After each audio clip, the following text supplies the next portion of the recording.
Қаз подкаст 18 жалған подкастинг.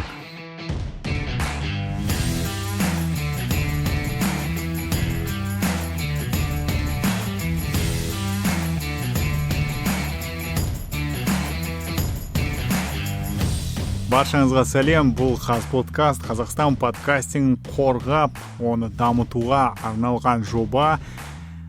Астанадан сөйлеп отырған мен, кәсіби подкастер Илдар Құдайбергенов. Сіз Қаз подкасттың 18-ші эпизодын тыңдап отырсыз. Бүгін көптеген қызықты әңгімелер айтамын. Соның ішінде жалған подкастинг туралы да әңгіме қозғаймыз. Бұл не, қай жақта кездеседі, кімдермен айналысады, барлығын сөйлесетін боламыз. Сонымен қатар қосымша жауап беретін пікірлер бар тыңдармандардан, соларға да жауап береміз. Содан кейін ең алғашқы сіздермен бөліскім келіп отырған бір керемет жаңалығым бар. Қазір ғана мен мына ректі басқан кезде маған Жусан банктың қосымшасынан хабар келді. Жаңалық мынандай. Біздің ақпарат министрлігі бар және банк бар, Жусан банк. Содан кейін Қазақстандағы бағдарламашыға үйрететін IT мектептер дейме, қандай дейді. Солар бірігіп қосылып қазақстандықтарға 600 мың теңгелік ваучер таратып жатыр екен. Ол жерде көптеген мамандықтар бар, өте көп мамандықтар. Бірақ менің қызығушылығым оның ішінде сайт жасау, вообще жалпы веб разработка дейді, веб девелопментпен айналысқанда бөлінеді ғой, фронт, бэк, фулл стек болып.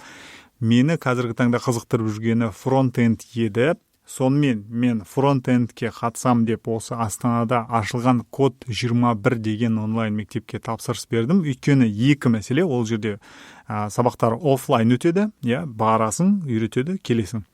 Содан кейін ол жерде менторлар бар, саған сабақты үйретіп, түсінбеген жеріңді көмектесіп, жалпы сөйтетін. Осы екі мәселеге байланысты мен сол мектепті таңдап, соларға тапсырдым. Оған қоса мен мотивационный письмо деген бар, сол мотивационный письмосын жаздым, бәрін. Соған қарағанда менің тапсырысым, менің жалпы оларға жазған өтінішім ұнаған сияқты. Солардан жаңа ғана хабарлама келді, олар мені өздерінің курстарына қабылдаған. Бұйырса, бәрі жақсы болса, аман есен болсақ, ендігі айда сабақ басталады. Содан кейін 6 айдан кейін мен кәдімгі фронт-энд бағдарламашы боламын. Қазіргі таңдағыдай өзім үйреніп алған, әлі жандай толыққанды командада жұмыс істемеген программист емес, ал кәдімгі толыққанды веб девелопменттегі құралдарды меңгерген бағдарламашыға бұйырса айналамын. Бүгінгі күннің ең керемет жаңалығы осы. Біздің ойластырып жатқан азмаз қосымшаларымыз бар. Соларды жасауда менің жалпы философия, мен өзім жасағым келген, соны бұйырса ақырындап өзім жасайтын сияқтымын. Күшті, супер. Сілтемелер болады осы эпизодтың сипаттамасында, барып оқып көріңіздер. Мүмкін сіздер де үлгеріп қаларсыздар. Бірге оқиық, бірге байық деп. Сондай нәрсе, күшті. Менің жаңалықтарым осы бүгінге. Соңғы 2 күн бойы осы мәселе бойынша жүгіріп шапқылап жүрдім. Бұйырса енді барып, солардың офистеріне барып қол қою керек. Ол жерде жауапкершілік мынандай. Саған мемлекет береді 600 мың теңгеден. Мемлекет болғанда халықтың ақшасы, оны ұмытпайық, біздің салғымыздың ақшасы. Бұл айтқан сол ақшаны саған береді. Сенен сұрайтыны тек оқуды аяғына дейін аяқта, дұрыстап берген білімді ал. Ал егер оқымасаң, саған жұмсалған 600 мың теңгені қайтарып бересің деген талаптары бар. Сондықтан бұл жай ғана анау зат емес, 600 мың теңгелік контракт, былай қарасаң. Шын айтса, мен алдыңғы күні ма қашан или кеше ма көрген кезде мен өте қатты қалдым. Өйткені соңғы күндері осы тақырып бойынша көп ізденіп жүргем. Веб-девелоперге оқу бойынша неге мен оқуым келді? Біріншіден, жалпы подкасттарға сайт жасап жүргендіктен, RSS-пен айналысып жүргендіктен маған жетпейтін көп құралдар бар. Және ол құралдарды ешкім әзірге жасап жатқан жоқ. Мысалы, RSS-ке байланысты, подкасттың сайтына байланысты, подкаст қосымшаларға байланысты менің айтарым бар, істерім бар. Бірақ оларды ешкім әлі қолға алып жатқан жоқ. Және мен ол идеяларымды жазып жүрмін. Кейбір адамдар біледі ол идеяларым туралы. Сол идеяларымды өзім іске асырғым келген. Енді Құдай берем десе форчикадан береді дейді. Алдымнан өстіп алдымда Твиттерде отырсам өстіп шығып тұр. тапсырыс бердім, мені бір мектеп қабылдады, енді барып қағаздарға қол қойсам, бұйырса жақын арада сабақ басталады. Бұл өте жақсы жаңалық. Екінші жағынан бұл кішкене қиындау жаңалық, өйткені енді мен бүйтіп отырып алып подкаст жазып жай жүре бермеймін. Енді менде кәдімгі жұмыс пайда болады, сондықтан мүмкін осы подкаст қана қалар, басқа подкасттар тоқтатармын, сондай бір өзгерістер болуы ықтимал, болып жатса сіздер таң қалмаңыздар. Бірақ мен ондай жұмыс бастайды деген, ол мен подкастинг үшін күресімді тоқтатам деген сөз емес. Күрес жалғасады, біз жеңеміз. Подкастинг туралы дұрыс ақпаратты таратамыз. Қазақстанда подкастинг жақсы таралады.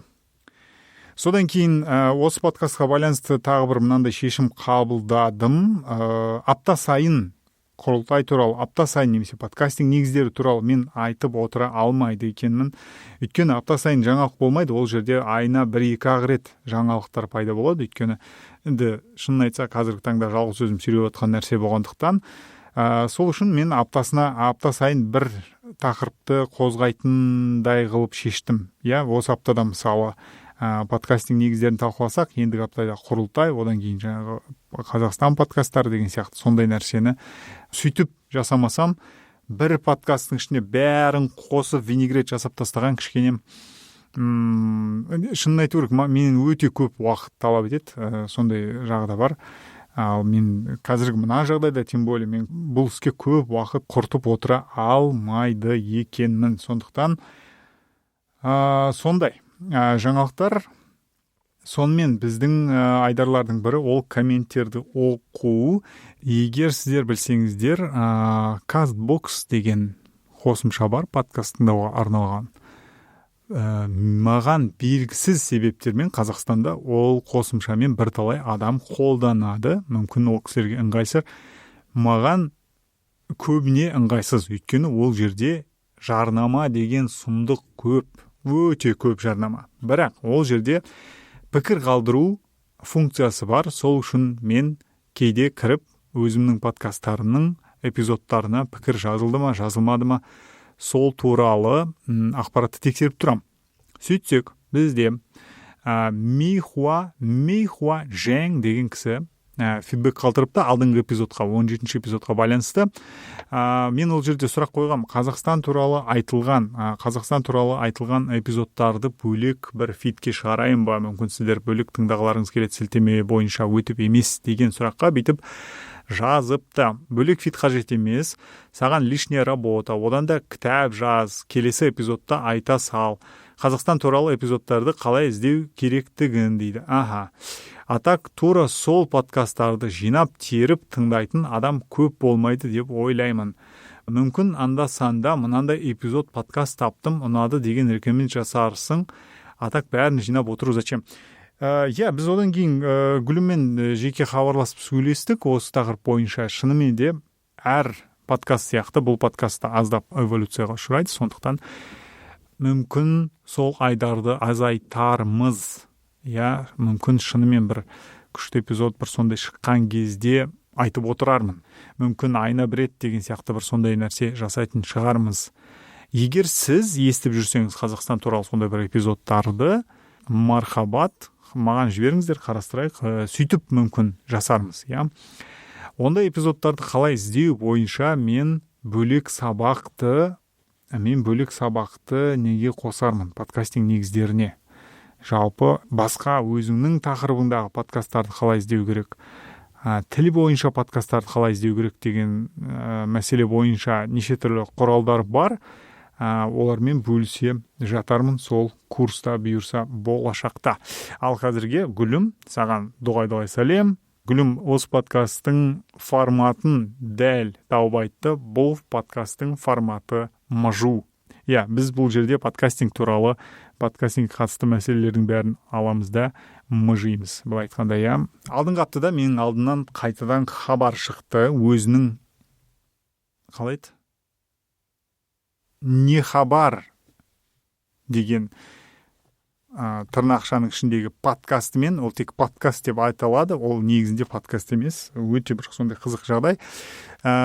Содан кейін мен жалпы сол жалған подкаст қой былай алғанда, ол негізінде подкаст емес, RSS арқылы таралмайды, тек жай әңгіме айтатын видео түрінде шығады. Тем более ол даже былай айтқанда аудио да емес, егер подкастинг аудио дейтіндер болса, ол даже аудио да емес, ол видео. ютубта ғана жатқан нәрсе, немесе теледидардан ғана тараған нәрсе, Соны көрген соң мен жалпы ютубта подкаст деп аталатын ғана нәрселер туралы бір кезінде бір іздеген нәрсе болған. Біз Роза екеуміз соны мәселені қарастырғанбыз. Сол кезде жиналған эпизодтарды бар бір қарап шығайын, мүмкін ішінде дұрыс жолға түскендер бар шығар, мүмкін жоқ шығар, қалай болып жатыр деп қарап шықтым. Шынын айтса көп уақыт жоғалттым сол мәселені зерттеу бойынша, бірақ қызық нәрселер табылды.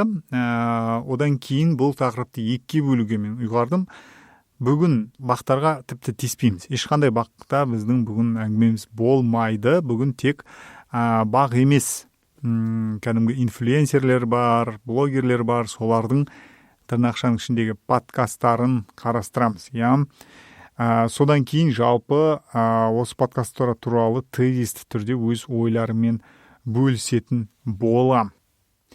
Біз бірінші қарастыратын ютубтағы тырнақшаның ішіндегі подкаст, ютубтағы жалған подкаст былай айтқанда, ол дәл атын айтайын мен сіздерге.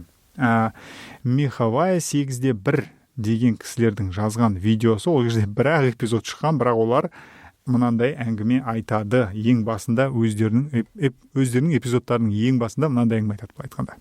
Короче, андай бастық адвокатный. Адвокатный дейтін не болды? Сотсың ба? Адекватный ма? В общем, жігіттер бірінші общий қош кезінде. Құттықтап қойып бәріміз бірінші. Меховая 8-1 жаңа жобасы бар бастық. Сөйтіп бастық.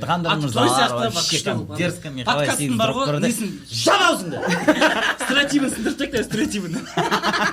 Бәрі ойлайды ғой, әңгіме айтады. Біздер дағы, бүйтеді ғой.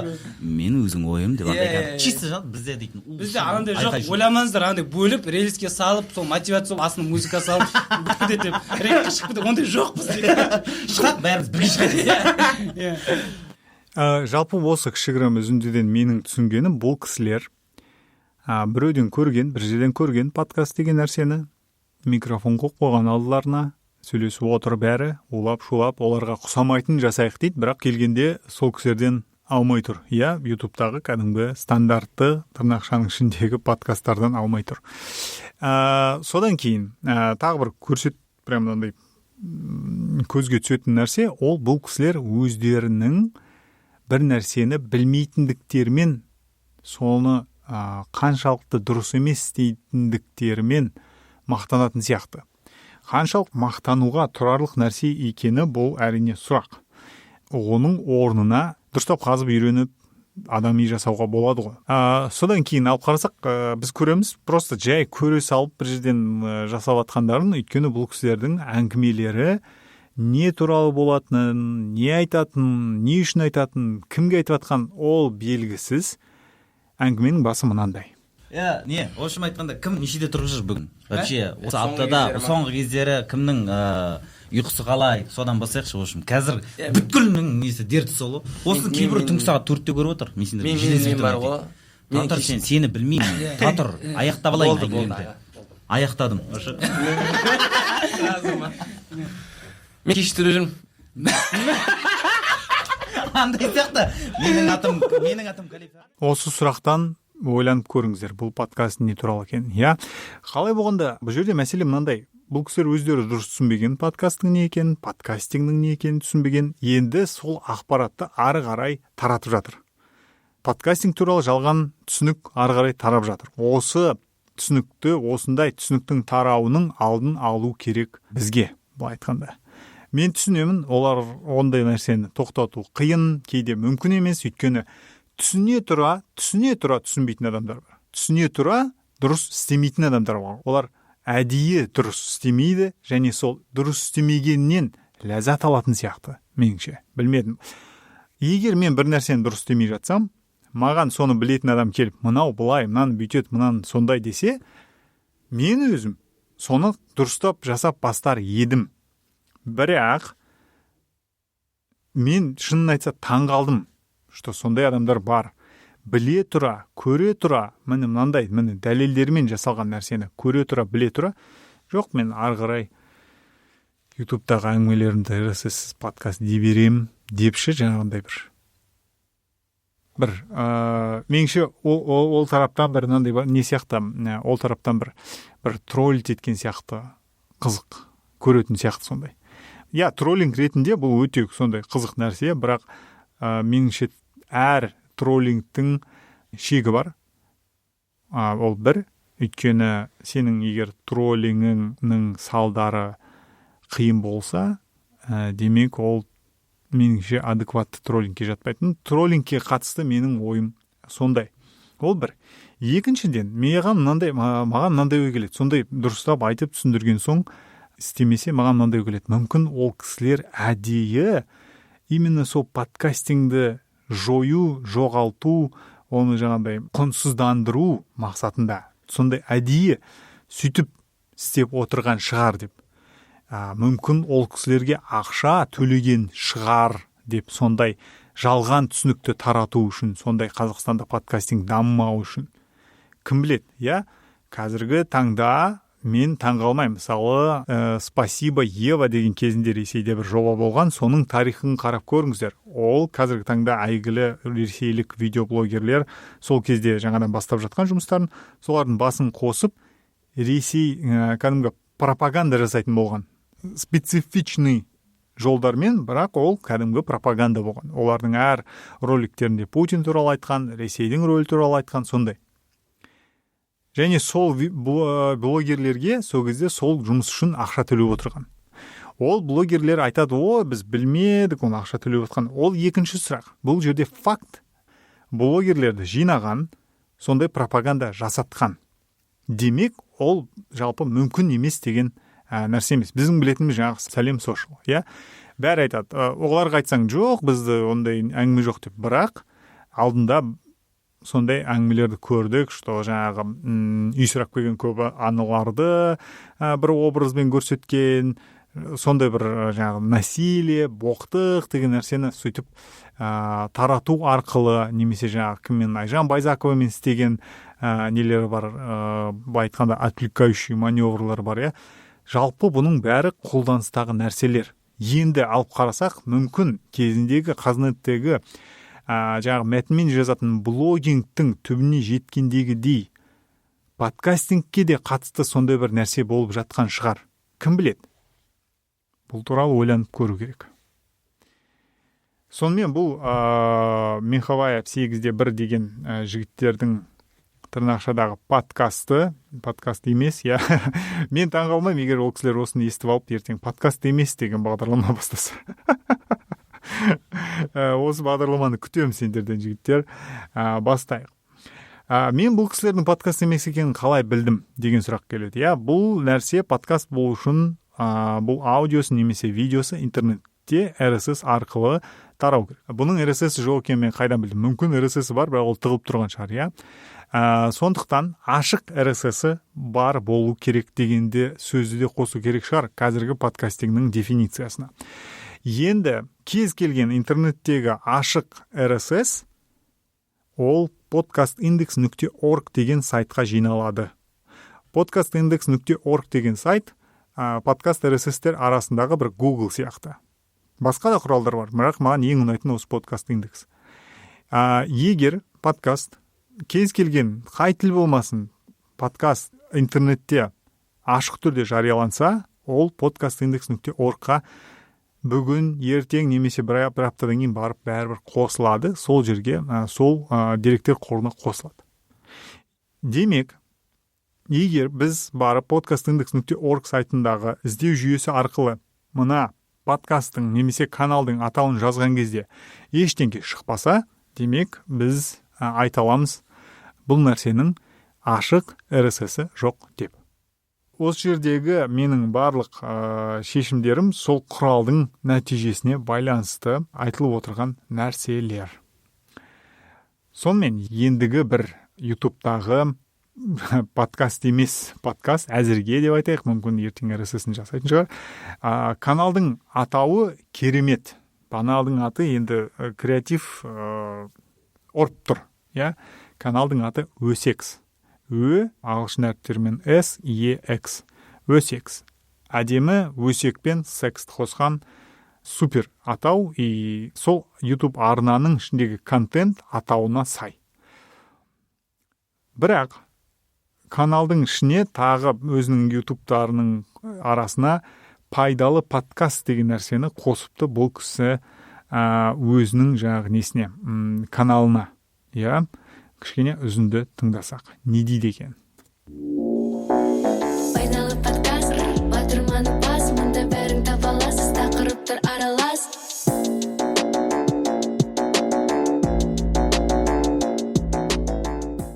Байқамызша бұл кісілер өздерінің жасап жатқан нәрселерін подкаст деп санайды.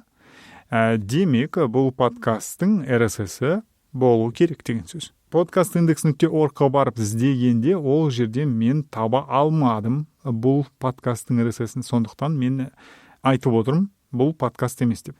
Маңызды бір айтып өтетін нәрсе, ол podcastindex.org-та болуы міндетті нәрсе емес. Міндетті нәрсе ол RSS-тің болуы. Ал podcastindex.org ол тек ашық интернетте жарияланған RSS-терді жинайтын деректер қоры, былай айтқанда. Бұл подкаст туралы тағы бір айтатын нәрсе, бұл подкасттың джинглы керемет, супер. Бұны Кактус деген жігіт бар, сол жасапты. Лақабаты Кактус деген маған өте ұнады, супер. Әр подкасттың джинглы осындай болсын. Жүргізушінің өзі бұл подкаст деп айтқанын мен естімедім, мен тыңдаған эпизодтарда онда естілген жоқ, бірақ біз джинглынан түсінеміз, что бұл подкаст екен. Ендігі не?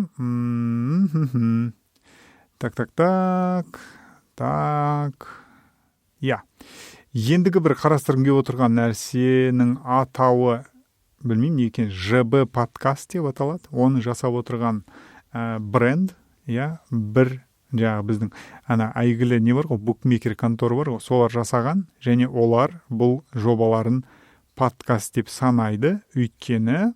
Ну что, друзья, всем привет. Сегодня у нас футбольный подкаст. В гостях у нас Айбол Абикен. Өйткені олар бастала салған жерінде өздері айтады, бұл футбольный подкаст деп. Сол жерден біз түсінеміз, что олар подкаст деп санайтын. Да, можно здесь поаплодировать. И с вами наши ведущие, это Тимур и Диса. Курант и Диса, всем известный вам. Тимур и Диса, давайте делать из вашего, в кавычках, подкаста реальный подкаст. Создайте RSS, загрузите его куда угодно, там Apple, Google, Spotify, Шмоти, там Яндекс.Музыка, везде вы будете, и у вас будет реальный подкаст. Не просто вы будете говорить, что у вас подкаст, у вас будет реальный подкаст. Вот. Поэтому, мен жалпы футбол тақырыбына онша қызықпайтын адам болғандықтан мен ары қарай тыңдамадым, бірақ жалпы брендтерге жеткен мына жалған ақпарат, брендтердің өзі жай сөйлесу ол подкаст екен деп жүр. Мен егер осы әңгімені айтып бастамасам, білмеймін, біз бұны байқамастам едік. Бірақ көріп отқанымыз осы. Кәдімгі брендтер өздерінің жай аудио жаңағы жүргізушілерді алып бір студия отырып сөйлескендерін подкаст деп ойлап жүр. Енді ертең мен барып басқа бір брендке, мысалы делік ипотека беретін бір банкке барып, ипотека туралы подкаст жасайық, менің мынандай идеяларым бар десе, подкаст деген кезде олар бірінші тарапта не ойлайды? Әңгімелесу, сұхбат деп ойлау мүмкін. Ал менің ұсынып отырғаным ол мүлде басқа нәрсе. Мүмкін мен монолог, сторителлингі бар нәрсе айту мүмкін. Зерттеуді подкаст деп айту мүмкін, Ал ол кісілерде бірден блог тұрады. Осындай. Бұл әңгімелесу деген. Сіздер былай айтқан кезде өстіп жалған подкаст жасап жүрген адамдар біздегі подкастерлердің өз жобасы арқылы пайда табуына кедергі келтіріп жүрсіздер. Дұрыс жалған түсіну арқылы. Сол үшін алдындағыдай айтқандағыдай қайталап айтам. Егер YouTube болсын, Instagram, қай жер Instagramнан тауып алғансың осындай өзінің несін подкаст деп айтатын адамдарды.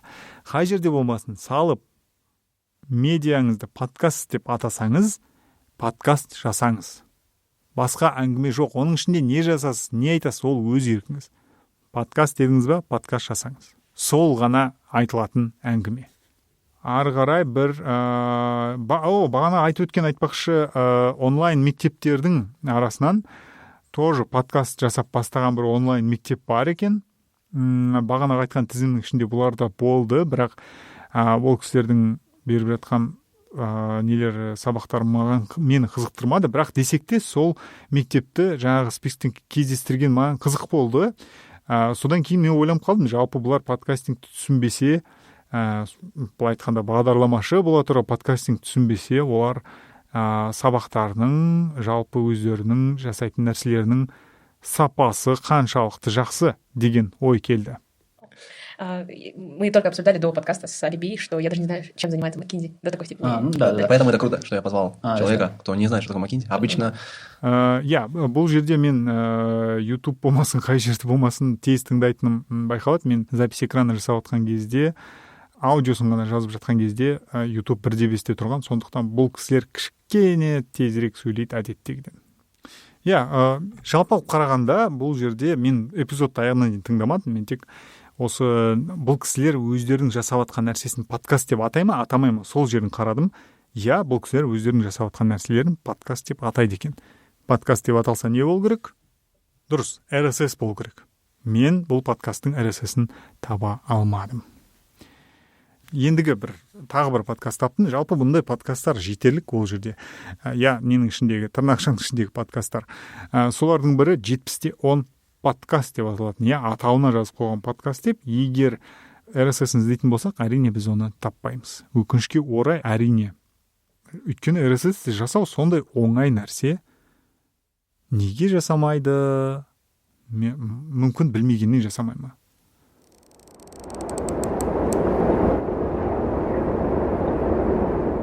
Қайырлы күн, құрметті біздің 70-10 подкастының тыңдармандары әрі көрермендері. Естігендеріңіздей, бұл сұхбаттың, бұл бағдарламаның жүргізушісі өзінің жасағанын подкаст деп атайды екен. Бірақтан мен RSS-ін таба алмадым. Сонымен қатар, бұл жерде атап айтып өту керек, барлық YouTube-та подкаст деп аталатын нәрселердің бәрінің RSS-і жоқ деген сөз емес. Құдайға шүкір, ішінде адекватты нәрселер бар. Оның ішіне мен атап өткім келіп отқаны, ол 101 друг Шаекина деген подкаст. Ол YouTube-та да бар, ол оның RSS-де бар. Керемет. Шаекин, Шаеке, арғырай жалғастыра беріңіз жұмысыңызды. Сізге тек қана сәттілік тілеймін.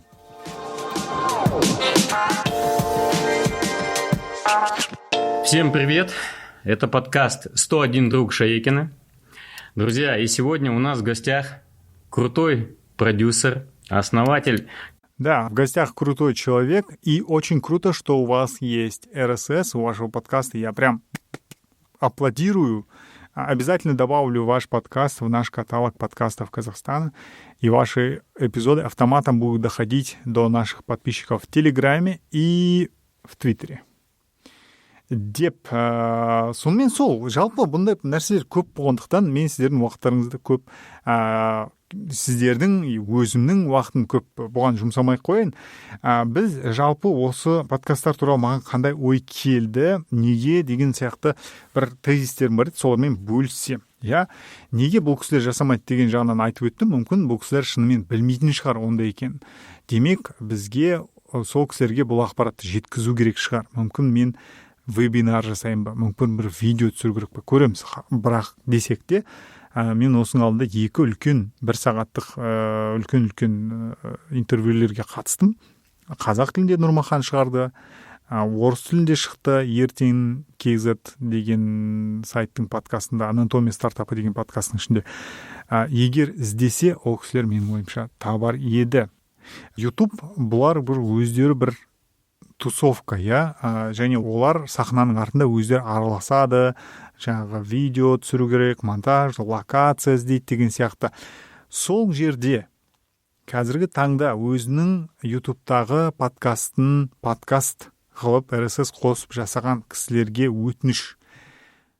Подкаст деп аталатын ғана нәрселермен айналысқан өздеріңіздің әріптестеріңізбен ақпаратпен бөліссеңіздер. RSS болмаса ол подкаст емес екен. Подкаст деген тек қана әңгіме емес екен. Оның неше түрлі жанры, неше түрлі форматы болады екен деп. Сол кезде жалпы подкастингнің біздегі қазіргі жағдайы анағұрлым жақсарар ма еді деген ой келеді. Ютубта да жарияланатын подкасттардың барлығы дерлік ол әңгіме немесе сұхбат. Осы екі ғана немен шектеліп қалған, екі форматпен. Өйткені олар сол подкаст екен деп ойлайды ғой. Ал егер негізіндегі подкастингнің дефинициясына жүгіне отыра сол подкастингке қарайтын болсақ, біз түсінеміз, что жанр бойынша, формат бойынша ешқандай шек жоқ. Кез келген подкаст тыңдауға арналған қосымшаны ашып тыңдап көріңіздер. Қаншама сан алуан форматтағы, жанрдағы подкасттарды сіздер тыңдай аласыздар. Оның ішінде мысалға келтіріп өтейін сіздерге. Бір деген подкаст бар. Тыңдап көріңіздер, жазыңыздар. Бір десеңіздер подкаст шығады. Өте керемет подкаст. Маған ұнайды ол подкаст, мен тыңдаймын ол подкастты.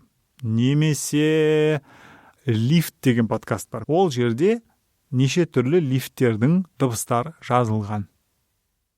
Бұл да подкаст. Оның ішінде адамдар сөйлемейді, оның ішінде ешкімнен сұхбат алмайды, тек қана лифттердің дыбысы. Бірақ ол подкаст, өйткені ол RSS арқылы таралады интернетте. Ол аудио болған үшін немесе видео, ондай емес. Тек қана технологияға байланысты ол подкаст болып тұр. Ютубтағы тырнақшаның ішіндегі немесе ютубта жалпы жарияланатын подкасттардың тағы бір ерекшелігі, олар көбіне неше түрлі тақырыптарды талқылай береді. Андай бір концепция деген сирек кездесетін нәрсе. Бір тақырыпты алып, сол туралы ғана жасайтындар. Көбінесе бүгін сатираны, ертең Украинадағы соғыс, сосын ақша туралы, сосын төсек қатынасы туралы сөйтіп жасай береді. Қалай болса, ананы бір, әйтеуір басын шала береді. Соның бәрін подкаст деп айтады. Егер RSS-теріңіз болса, сіздерге әңгімесі жоқ, подкаст деп атай беріңіздер. Жалпы мен айтқым келіп отырғаны, бұл осы мүмкін Қазақстан ютубындағы бір ерекшелік шығар. Бұл айтқанда бәріне ұнағысы келеді. Барлық адам осыны ғана тыңдаса екен деп, барлық тақырыптарды таңдап алғысы келеді. Мынандай бар ғой, если делать подкаст обо всем и для всех, его будет слушать никто и ни о чем. Он будет ни о чем, и слушать его будет никто деген. Бұл әрине аксиома емес, бұл жай ғана тезис, және ол тезисті бұзатын жұлдыздар немесе үлкен көп аудиториясы бар адамдар подкаст бастаған кезде бұл тезис батырақ бітеді. Өйткені адамдар сол адамның ойы үшін келеді. Сондай нәрсе бар. Бірақ Қазақстандағы ютубта жарияланатын тырнақшадағы подкасттар мен кәдімгі подкасттардың ерекшелігі сол. Олар бір тақырыпты талқыламайды. Мысалы, біз мына подкастта тек подкастингді талқылайтын болсақ, подкастингнің айналасын талқылайтын болсақ, ол кісілер неше түрлі нәрсені талқылай береді екен. Содан кейін бұл ютубтағы подкасттардың, ютубтағы тырнақшаның ішіндегі подкасттарды тыңдаған кезде мен мән берген нәрсе, ол бұл кісілер көбіне картинка, өздерінің киімі, өздерінің түріне мән береді де, аудиоға көп мән бермейді. Ішіндегі эхо, шум, бәрі тұра береді, сөйтіп бір мән бермей жасайды да. Өйткені ол кісілердің көруінше, білуінше, наверное, картинка важнее, чем аудио деп тұр ғой. Егер сіздер аудио қарағанда тек сурет қана маңызды десеңіздер, онда видеоларыңызды сурет ретінде ғана салып көріңіздер деп айтқым келеді. Әрине бұл қалжың. Жалпы аудио постпродакшндары кішкене ақсайды. Шум, эхо, мынандай деген ударлар, микрофонға бүйтіп алыс сөйлеу деген сияқты, немесе тым қатты жақын сөйлеу деген сияқты нәрселер жиі кездесіп тұрады. Көбіне бұл тек ютубқа ғана байланысты нәрсе емес, бірақ мен осы жерде айтып өткім келеді. Жалпы подкасттардың ішінде де кездесетін нәрсе, ол адамдар подкасттың өзімен подкаст эпизодын шатастырады. Мысалы, біз қазір подкаст жазып отырмыз дейді де, олардың айтуынша ол жаңағы жазып отқандар подкаст. Олар жай әңгімелесейін деп отыр, немесе сұхбат алайын деп отыр. Ал олар оны подкаст деп айтады. Бір жанр сияқты, мысалы. Сіздер подкаст эпизодын жазып отырсыздар. Подкасттың өзі ол осы жазылған аудиолардың немесе видеолардың интернетте RSS арқылы таралатын жинағы. Вот осы подкаст. Ал сіздер жазып отқан ол эпизод. Сіздер қазір тыңдап отқан бұл подкасттың эпизоды. Сондай нәрсе. Осы жерді көп шатастырады. Тағы бір қызық нәрсе, ол Алматы мен Астанада түсірілетін көп деген жағы тырнақшаның ішіндегі және де жай подкасттардың видео нұсқасы шығатындардың локациясы бірдей. Көбіне Алматыдағы студиялар бар 2-3, Астанада бар 2-3, солардың арасында бүйтіп мынау былай түсіреді, мынау былай түсіреді, өзінің студиясы бар, өзінің локациясы бар адамдар өте аз. Немесе олар кәдімгідей ақша төлеп дұрыстап жасаған адамдар. Сондай нәрсе. Сонымен қатар жалған подкастинг ретінде айтып өтетін нәрсе, жалпы YouTube'тағы подкасттар туралы ойым әзірге осы. Мен осы жерде бір зат түсіндіріп өткім келіп отыр. Ол Яндекстегі эксклюзивті, немесе Яндекс сынды, мысалы Spotify'дағы эксклюзивті подкасттар туралы да айтқым келіп отыр. Ең үлкен, ең былай айтқанда сұрапыл дейма, соққылардың бірі мен үшін бұл осылар. Өйткені қалай? Бір платформа, Яндекс музыканы алайық. Ішінде музыка бар, аудио кітаптар бар, подкасттар бар. Және эксклюзивті подкасттар бар. Эксклюзивті деген ол тек қана сол Яндексте ғана тыңдайсың деген сөз. Демек, оның ашық RSS-і жоқ. Бірақ соның жанында менің подкастым тұр мысалы. Оның ашық RSS-і бар, ол подкаст.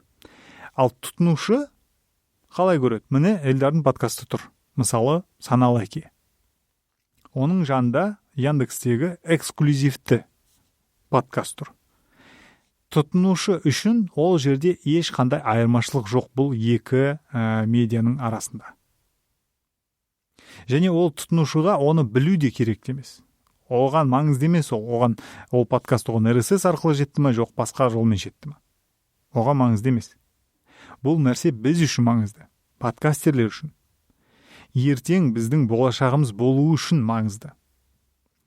Яндекс, мен білмедім Яндекс неге сондай бір жолды таңдағанын, өйткені эксклюзивті подкасттар, мен шынын айтса, Яндекс болмасын, Spotify болмасын, қай платформа болмасын, эксклюзивті подкасттарды тыңдамаймын. Және ондай жолды мен қолдамаймын да. Мен ол нәрселерді подкаст деп атаудан да бас тартамын. Мысалы, Мегагоға біз подкаст деп жасаған нәрсені ол кісілер эксклюзивті түрде жасап қойды. Әрине, келісім шарт бойынша ол нәрсе сол кісілерге тиесілі, өздері біледі, қалай таратса да, қалай жасаса да. Бірақ мен қай жерде қалай сөйлесем де ол нәрсені подкаст деп атамаймын. Ол әзірге аудио жоба. Егер болашақта ол аудио жоба RSS арқылы таралса, сол кезден бастап мен ол аудио жобаны подкаст деп атап бастаймын. Әзірге ол жай ғана аудио жоба. Және бұл жерде қызық. Мегагоның өзі де ол аудио жобаны подкаст деп атамайды. Қай жерде оқып қарасаңыз, ол аудио жоба, ханкаст, аудио жоба деп тұрады. Осындай нәрсе бар. Сөйтіп келе, тыңдарман, мына эксклюзивті, мына ашық подкаст қарап тұрған адам, мынаның айырмашылығы не десе, тыңдарманға оны түсіндіру оңай емес. Мысалы айтуға болады, менің подкастымды мына яқтан тыңдау болады, аяқтан десе, ол айту мүмкін, маған ол яқтан тыңдау. Зачем деп, мысалы, Яндексті тыңдаса айту сөйту мүмкін. Маған надан ыңғайлы деген сияқты. Мен егер болашақта Яндекспен сөйлесе алып жатсам, мүмкін сұхбат алып жатсам, мына сұрақты ұмытып кетпесем, мен міндетті түрде сұраймын бұл сұрақты. Бұл сұрақты қоямын ол кісілерге. Не үшін олар өстіп жасап жатыр? Не үшін олар Қазақстанда кәдімгі есі дұрыс подкастингнің дамуына кедергі келтіріп жатыр? Оның үстіне айта берсе өте қызық. Яндекстегі подкасттарды мен түсінуімше, егер сенің Яндекс Плюске жазылмасаң тыңдай алмайсың ба, сондай бір нәрсесі бар екен. Менде алдыңғы жылы подписка болған, биыл мен оны ұзартпадым, қалды. И мен музыка жоқ болған соң оны жойып жібердім ғой. Оған дейін мен подкасттар тыңдап жүргем. Қазір орнатып, телефонға қосымшаны орнатып тыңдап көрсең, ол жерде сенің подписка алу керектігің туралы шығып тұрады. Демек, Яндекс менің контентім арқылы өзіне ақша тауып отыр деген сөз. Ал мен сол жерден ақша алам ба? Менің мысалы кез келген подкастерді алайық. Сіздің подкастыңыз Яндексте болса, демек Яндекс сіздің подкастыңызды басқаларға тыңдату арқылы өзі ақша тауып отыр деген сөз. Сіз сол ақшадан бір тиын алдыңыз ба? Мен күмәнім бар. Мен ондай алған жоқпын. Және ол жерден ақша алу, сөйтіп жасаған подкаст, мысалы ашық подкаст ақша алыпты дегенді естімедім әлі. Менің білетінім эксклюзивті подкасттарға жақсы ақша төлейді. Иә. Және подкастерлер, мен әрине ол подкастерлерді түсінем. Олар былай айтқанда, екі кеменің басын ұстап отырғысы келеді. Олар ашық подкастингті де түсінеді, иә, соны жасайды. Бірақ оларға екінші жағынан ақша жасау керек. Ал Яндекстің ақшасы бар. Олар эксклюзив контент үшін ақша төлей алады. Сондықтан, сондай бір қаржылай мүмкін тапшылықта үшін адамдар кейде подкастингнің RSS арқылы болмауы мүмкін деген нәрсеге де келісетін мен білем. Мен нақты екі адамды білем. Осы нәрсе туралы маған айтқан. Сондай нәрсе бар. Ол кісілер біледі, түсінеді, что RSS болмаса подкастинг емес екен, бәрін біледі, бірақ Яндекстің немесе жаңағы осындай платформалардың төлеп отқан ақшалары жақсы. Сол ақшадан енді қол үзіп қалмас үшін мүмкін. Сол үшін де ол кісілер осындай нәрсеге келісуге мәжбүр деп айтатын шығармыз мүмкін. Білмедім енді. Сондай нәрсе бар. Қалай болғанда мен сіздерге болашақ эпизодтарда бұл туралы сөйлесетін боламыз. Ендігі эпизод осыған қарағанда қызығырақ болады бұйырса, өйткені біз ол жерде қазақстандық бұқаралық ақпарат құралдардың подкасттарын қарастырамыз. Ол жерде болып жатқан қызық, бір жағынан былық деуге болады, өте күшті қызық нәрселер болып жатыр. Мен Азмаз Қаз подкасттың чатында жазғамын, шет жағасын қалған ендігі эпизодта тарқатып айтып беремін. Әзірге жалған подкасттар туралы менің айтарым осы, қалған ақпараттарды кейін бұйырса ақырындап қоса беремін. Бұл жолы қазақстандықтар туралы эпизодтарды айтқан кезде шетел подкасттарының, ағылшын тілді подкасттардың Қазақстандағы болған Қазақстандағы болған қылмысқа қызығушылықтары өсіп жатыр екен. Оның дәлел ретінде мына екі эпизодқа мән берсеңіздер. Бұл екі эпизодта Николай Джумагалиев деген біздің жаңағы фабричныйдегі адам жегіш кісі бар емес пе? Сол кісі туралы қозғалған екі эпизод тауып алдым мен. Жақында ғана жарияланған бірінші подкасттың аты When the Light Goes Out деген подкаст, эпизод номер 3, Николай Джумагалиев, a.k.a. The Metal Funk Cannibal. Welcome everyone to When the Light Goes Out. When the light goes out. We're on episode 3 now. I'm so proud of us. Episode 3. Woo! And I have really just, the more these weeks go by, I get more and more excited about this show because бұл эпизодта осы кісі туралы сөйлеседі, бірталай сілтемелер берген. Өте, енді продакшн естіп отқандарыңыздай қиын. Қай жерде отырғандар белгісіз, өздері жай достарымен отырып сөйлесетін болса керек. Жалпы Қазақстанның true crime туралы шетелдер айтқаны бізге бір сигнал беретін сияқты. Я, мен осыдан бір жарым жыл бұрын бір стриминг сервиске осындай нәрсе ұсынып көргем. Қазақстандық қылмыс туралы подкаст жасайық деп. Сол кезде біз ойланайық деген. Мүмкін соларға жазып көрейін бе? Ойланып болған шығар мүмкін, я. Сондай нәрсе. айта берсе көп. Жалпы осы біздің жерлесіміз, менің білуімше ол кісі әрі тірі, Николай Джумагалиев. Жалпы шетелдің True Crime подкасттарының арасында кәдімгідей несі бар екен. Мен қазір қараңыздар қанша эпизод таптым. Өтірік айтпасам бір 20-30 эпизод бар екен осы тақырыпта ғана. Тек қана осы кісінің туралы айтқан. Менің ойымша ол кісілер біздің басқа да тырнақшадағы жұлдыздарымызды білу керек сияқты ағылшын тілінде жасаса, неге оларға тыңдамасқа? Ойлам көрейік ол туралы. Ал орыс тіліндегі подкасттарды қарайтын болсақ, ол жерде баяғы Қазақстанға көштім, Қазақстанда бүйтіп жатыр, анау-мынау бүйтіп жатыр деген сөздер. Ол тақырыпта эпизодтар өте көп. Мен басында кішкене қызығып тыңдағам, қазір шын айтса қызық емес болып кетті. Мобилизация, сол әңгіме, сол тақырып мұжып жатқан. Жалпы мынандай тенденция бар. Қазақстанда қандай бір оқиға немесе Қазақстанға байланысты бір оқиға болса, сол туралы эпизодтар қаптайды. Мысалы, қазір мына президенттер жиналып жатыр Астанада. Ендігі аптаның барлық дерлік жаңалықтық, сондай политикалық, аналитикалық